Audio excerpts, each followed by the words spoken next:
বন্ধুরা, chicken mutton তো অনেক হলো।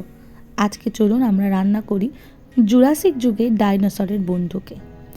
প্রথমে কাঁকড়াগুলোকে কিনে ভালো করে কাটিয়ে পরিষ্কার করে নিন।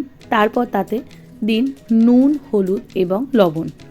তারপর কড়াই চাপিয়ে তাতে দিয়ে দিন বেশ বেশি করে সর্ষের তেল এবং তার সাথে দিয়ে দিন একটু ঘি।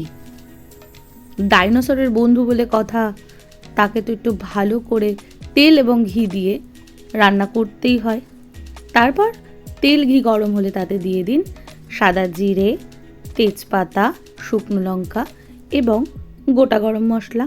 সমস্ত ফোড়নগুলো ভাজা হয়ে গেলে তাতে দিয়ে দেব নুন, হলুদ এবং তেল মাখিয়ে রাখা কাঁকড়াগুলো।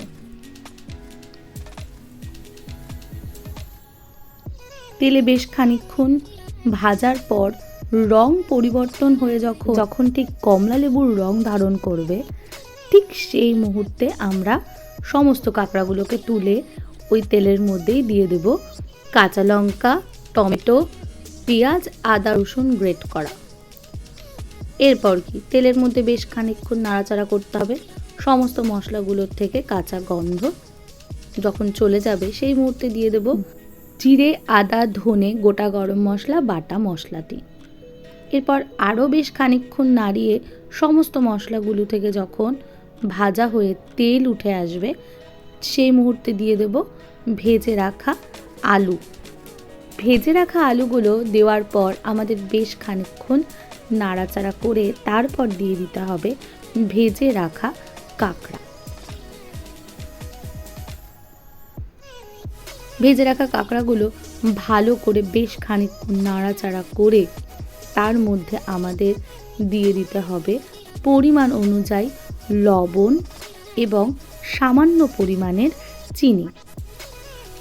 এই মুহূর্তে কিন্তু খেয়াল রাখতে হবে, প্রথমে ম্যারিনেশনের সময় আমরা বেশ খানিকটা লবণ দিয়েছিলাম, এখন যেন লবণের মাত্রা বেশি না হয়ে যায়। এরপর আর কি বেশ ভালো করে নাড়াচাড়া করুন যতক্ষণ না পর্যন্ত একেবারে কাঁকড়ার ভেতরের মাংস পর্যন্ত মশলা ঢুকে যাচ্ছে। তারপর সামান্য একটু জল দিয়ে দিন।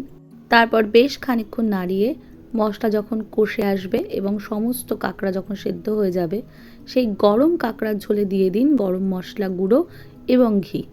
দেখবেন চারিদিক এক মায়াময় গন্ধ ভরে উঠবে।